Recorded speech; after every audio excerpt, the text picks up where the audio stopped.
Swaddy Cup. What up, everybody? We are over in beautiful Bangkok. One thing about Bangkok, if you didn't know, if you haven't been, if you've only been a few times and partied like I had previously, is it's a highly walkable city. They've got these walkways everywhere. They've got them in the sky. They've got them on the ground. They take good attention to walkways and walkability. They also have some of the most amazing parks I've seen in the city. So as you see, as we'll come up here, quite the amazing little park over here. There's a dog park over here even. You know, this place is absolutely beautiful, this park we're about to walk. I know park content isn't the greatest content for some people, but I don't really research videos on YouTube. You know, I'm not a flashy YouTuber. I'm not trying to present a product it isn't. I'm just a guy that travels around and gives you my perspective of each city.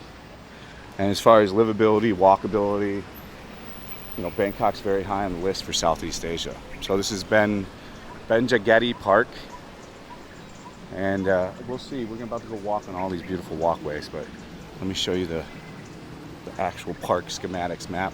They've got all these indoor playing fields where they're playing soccer and stuff. So look how cool this is. Freshwater swamp forest trees, absolutely huge park. Like I said, there's a museum building as well. So there's a bunch of people playing games over here. We'll take you over here. They've got walk paths clearly marked, and they've got bike paths clearly marked.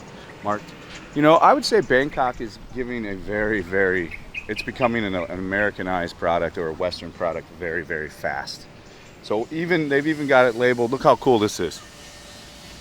They've even got it labeled fast running and walking. So you absolutely can't beat that, you know. So I'll stay in the walk side. We'll go on down here. You know, we can start to do the Bangkok versus Vietnam thing, Bangkok specifically versus Saigon. There's more stuff to do in Bangkok. There's definitely more things here. It's a bigger city.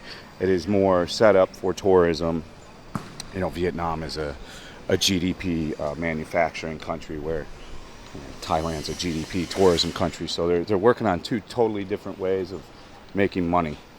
So it makes sense for Thailand to build all this stuff up and provide all these things. But it's also just good for the people that live here. Like, look at all these kids playing soccer right now. They have this wonderful indoor facility where they can play in the sun like this. You know, it's about 36 degrees out and it feels like 42 right now. So it is very, very hot out.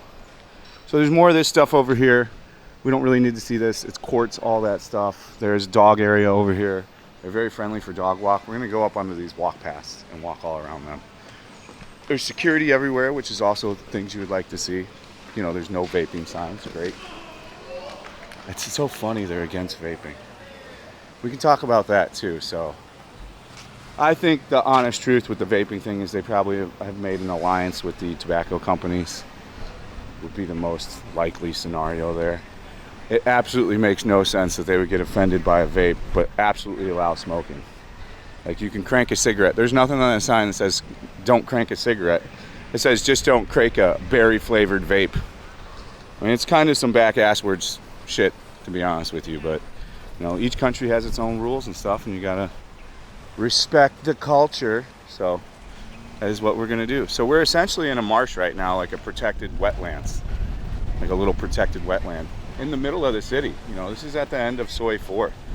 So if you want to walk this park, you just go to Soi 4 and Sukhumvit, walk to the end, and you've got a vegetative from mangrove forest right here.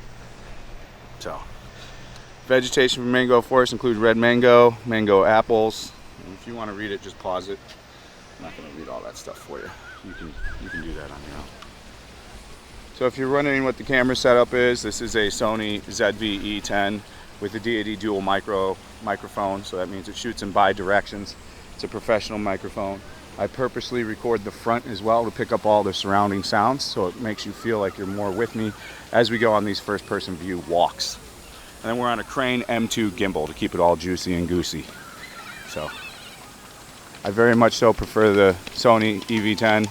And this weather in Bangkok currently, I can film for about a half hour on this camera before it just completely taps out. It overheats very quickly.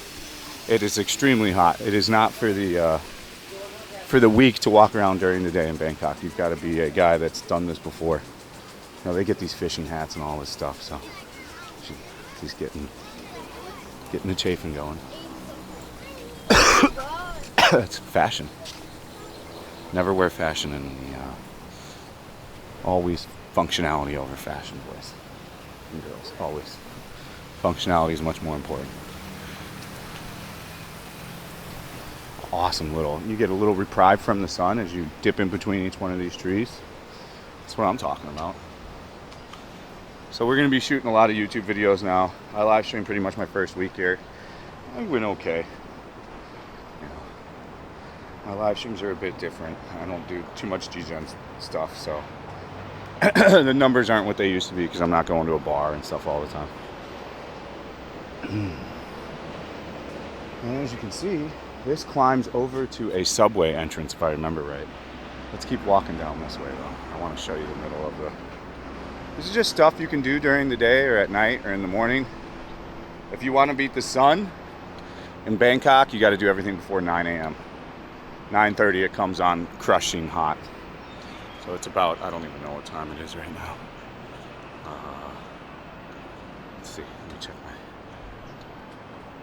Yeah, see? Look, cool little protected marsh, little seats, areas to sit.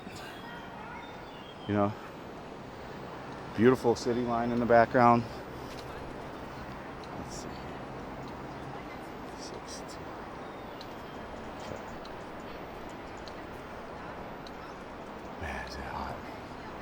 It is a barn burner out. It is that you're absolutely drenched within like 5 minutes of walking around. It's crazy. I'm already covered in sweat. It's wild. This is a different level of hotness to Saigon right now. It's just a much different. We're on a totally different playing field of how hot it is right now. You don't see many people out during the day. They don't even advise you to be out during the day on the news. They're like, yeah, probably stay inside from 12 to 4, like during the peak hot hours. Exactly what we should be doing now, but instead I'm out here making content. You know, I want to get my one video a day back out on YouTube. YouTube's so difficult to have motivation for it. I would love to just do YouTube videos and not even live stream. It's just, there's no money in it anymore. It's so frustrating. Like, you have to just, I have to put out like 65 videos a month to just make like $1,000 now. And that's just all that volume for what? Like, and I love to do it. Like, it's fun for me to explore and show you stuff, but it's why, you know, I live stream a lot, because you can potentially just make more money in one day, you know, than you could in 2 weeks on YouTube. You know, that's a whole nother topic. There's clearly things I could do to compete with the other YouTubers and, you know, work with people and all that stuff. It's just my own stubborn ways, you know. Absolutely fantastic walk around this park. I would like a bit more signage, but it's okay. They said there's a museum 900 meters up here, so we're going to try to find that and film that. I'm trying to find unique things to do in Bangkok. Like I said, I looked up a little bit of stuff on YouTube. Everybody films the same shit. It's like go to a night market, eat some night food, go to Kosan, go to Soy Cowboy, go to Soy 4. There is a lot of stuff to do here, but it's familiar. It's like a lot of the same activities. Malls, you know, clubs, nightlife. The Chinatown market was good. I think we're going to go back there and film a unique YouTube video on this nice camera setup there. I think the Chinatown street food's the best street food I've had so far. In fact, the super spicy wonton, I had a super spicy wonton soup there. That was phenomenal. I've had Bangkok belly for 6 days now. I've had extreme food poisoning too, so I'm hammering through with 12-hour streams while I'm sick, and filming YouTube content, so no rest for the weary. Got to keep at it. And that's the thing with YouTube, I have to keep putting videos out. Like, each day I don't put a video out, like, YouTube punishes you, man. At least me, because they know I'm like a volume guy. So, but they do start to recommend my old videos, which is kind of interesting. Yeah. This is absolutely a beautiful walkway. I mean, you couldn't ask for a more pleasurable experience. You know, there's enough shade to where if you're worried about doing this during the day, wear a hat, of course. If you're not wearing a hat, you're absolutely insane. If you're a woman, I would almost 100% advise, even a man, an umbrella was greatly going to help you too. I don't care how douchey it looks. I would have no problem sporting an umbrella right now if I was just walking around solo and needed to get somewhere. It's going to take away the sun on you. Oh, that's cool. A little ecosystem of birds in here and stuff. It's kind of what you want to see. Did I wear my new hat? Okay, good. But I really like Bangkok. You know, the biggest thing, that I'm noticing is it's way more expensive than Saigon. Like, there is no saying it's comparable in price. It is more expensive, period. Like, you'd be expecting to spend $100 a day on your vacation. You know, I'd say minimum. I would say the average person living here is spending $3,000 to $4,000 a month easily if they've got a nice apartment. Probably $2,000 to $3,000 on the low end. So any of those videos where you see a guy saying he's like staying here for $1,000, where? And what is he buying? Like, maybe if you ate pad krapao every single day, or pad thai, and literally ate 30 baht food for everything and lived in like a $400 shoehorn, and somehow found a place that sold, you know, beers for 75 baht or less, maybe. Or if you didn't drink, or if you didn't use cannabis in any kind of way, if you were a straight sober ninja warrior, it's possible. For the most part, from my experience here, there's no possible way. And I'm not doing anything crazy. I'm just going out and having, my drinking is so little now. You know, I prefer Vietnamese tobacco over alcohol by a large amount. In fact, I think I'm just going to completely walk away from booze altogether. Like, yeah, I don't see the upside to it. I'm allergic to it. It makes me hot. You know, it makes me fat. So I think we're just going to kind of eventually move on from it. I don't have any cravings for it anymore. Like, I don't have to drink, or I don't feel it's asset to content anymore either. So we kind of gotten over that. Another 650 meters to go. So we'll keep on walking. Hopefully the phone isn't, or the camera ain't overheating yet. We're good. Gonna walk this all. So yeah, it's just been, you know, live streaming is a very intense job, you know. I would like to just get back into YouTube and be profitable off that and not live stream as much. It's just too volatile. Not as fun for me as it used to be. You know. Again, this is just me talking as I'm walking. So feel free to leave a comment. Let me know what you think, you know. I think if you don't watch my streams, it's understandable. I know most of you guys got your own life, and I stream for 10, 12 hours a day, so it's long format stuff. We did go to the gay part of town. I don't think anybody's really streamed that or really shown too much of that, but I know all about where the gay section is, so nice area. They were super accepting of me, even though I'm not part of their community. We sat there for a night and had a live stream. It was fun. Yesterday we went to Mana Alley, Mana Beer Alley, and we danced with the lady boy. She kept trying to kiss me. I kept swerving her. Him, whatever they identify as. And that's like really the extent. Like, I don't even stream too much past midnight. A lot of the streamers here, they start at like 10 p.m. and stream till like the next morning. I'm way too old for that shit and way past that shit. Plus, I don't like party like that at night. For me, just a little Vietnamese tobacco. Just chill out, watch some Netflix, and I'm good. Museum 4, and let's keep going to the museum. I'm curious to see it. I hope they let us film it. I hope it's like just a public open. I don't mind paying either. I just hope they let me film it. Absolutely legend of a crosswalk here. I'm all about it. It's super awesome. This is great. It's not hard to walk these pitches in elevation. You don't even feel them. So they must have made all this stuff with that mindset in their head. The architecture on the apartments is absolutely insanely cool here. I mean, some of these apartments are really cool, but they're crazy expensive. You can get some good apartments for like the $500 thing, like they say, but they're like 22 meter, 25. They're like literally a bed in a room. You know, you're talking some you're giving up a lot of space. And I've said this before, it's fine when you're here your first year as like a solo bachelor, or if you're a girl and you're a solo, girl, single. You're going to be out all the time. You're going to be exploring the city. You're in a new place you're living. So yeah, I agree. Like, it's okay to have a small housing then, but as soon as you get like a girlfriend, if you do, or you just start to dig your feet in and live somewhere, you're going to want more than a 25-meter room, I promise. Especially if you just get a girlfriend. I'm not big in having a bigger apartment unless it's needed, because then it just costs more. It's really starting to put the heat on now. Turn the heat around. Beautiful wetlands and marsh.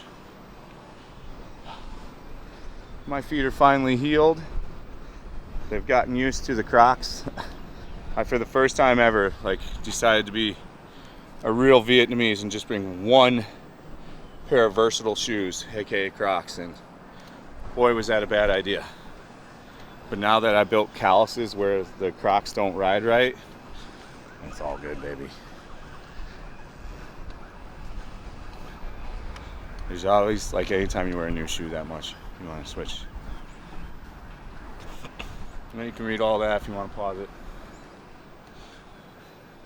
I'm not that YouTuber. I'm just not good at that kind of stuff. Those guys do such a better job. Who's the guy now that I'm watching? The sabbatical guy. Those guys will always be a different kind of YouTuber than I am. I'm just a dude that walks around and talks while I'm looking at stuff.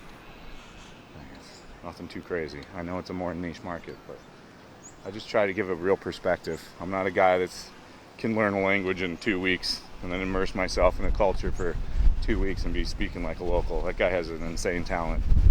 He makes videos on how to learn language. I know how as well, but there's not many people that can lightly study an hour a day for 2 weeks and then go to a country and be fully speaking the language. But super props to that guy. And all the other guys in that field, they're always going to be, it's a totally different product. We're going to try to do super high polished videos too, but this is what my favorite type of video is to do. Walk around and talk, whatever's in my head. Not plan out the content, not plan out what I'm going to talk about. I don't have any grazing points that I think of before I go and do these. This all just comes naturally to me. So I think that's my skill set. How we can monetize that and move forward is a thing to figure out. It's definitely, the stream thing is volatile as hell, man. If I had a more positive community, it'd be funner, but that could also be my own fault too. So with peace and love, I understand it all. What do we got here? Oh, school tour. Yeah, school tour.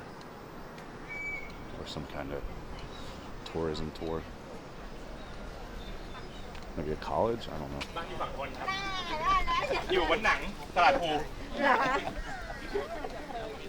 In Hollywood, the coats, bro. It's crazy. There's no way. As far as theft and stuff here, we can talk about all my time in Bangkok now that I've been here my longest stretch and done my most exploring and not really tried to focus on partying and stuff. What was I gonna say? I already forgot. Charlie.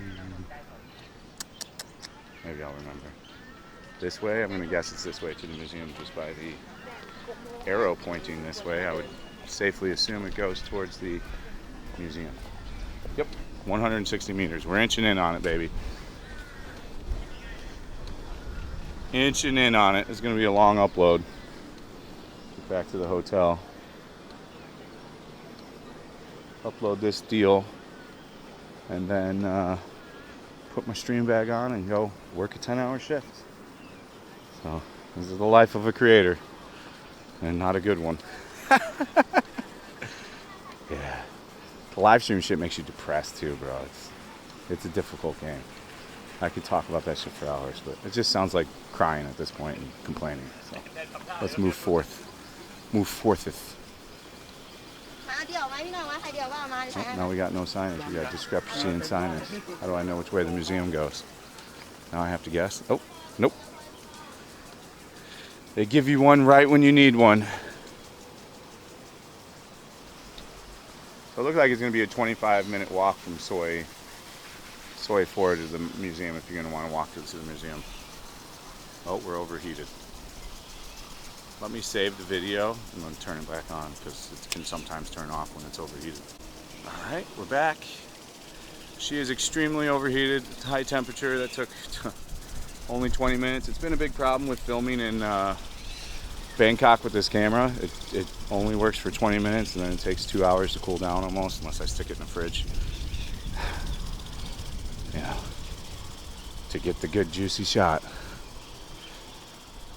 I think we're at the museum now. I think we're coming into it. So hopefully the camera stays on. We can get this last bit in here. Walk back and wash off all the... I take 3 or 4 showers here a day. As many as I can.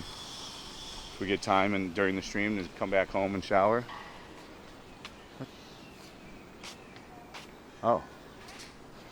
Well, the museum is closed currently. So if you wanted to come see the museum, that is tough luck. It's not going to happen. It is no mas. So let's explore. I don't know if this got defunct from COVID or what. If somebody knows, leave it. All right, we're back. The museum is closed for a retrofit or because of COVID. I don't know. Like I said, if you know, leave it in the comments. It's still a great walk around. You know, you're gonna get in, if you walk this thing to just that, you're gonna get a 2-kilometer walk in. So if you're looking for something to do during the day and look at an absolutely beautiful park, zero trash, and how well Bangkok really respects its land, this is the place to be, you know. Fantastic wall. And the outro, the last thing I want to say is I'm very thankful for everybody that has supported me over the years and that continues to support and watch my videos. I will try so much harder to bring more unique and better content and do this YouTube game even better, you know, and I apologize for not putting out more content. It has been a trying past year for me financially, so I'm just trying to get everything together. I'm trying to work hard and I'm trying to be a better person and respect things more. So as I said, thank you so much for being with me, supporting me. Everybody on Patreon, thank you. You know, everybody that watches the live streams, thank you. And everybody that just watches the video, even if you don't hit like or subscribe or anything, thank you for just watching the video. So as ever, have a great day. Stay frosty. We're going to keep making videos in Bangkok. They're going to keep coming. My camera's overheated. I'm lucky I'm able to shoot this. So as ever, stay frosty. Thanks for watching. See you on the next one. Peace out.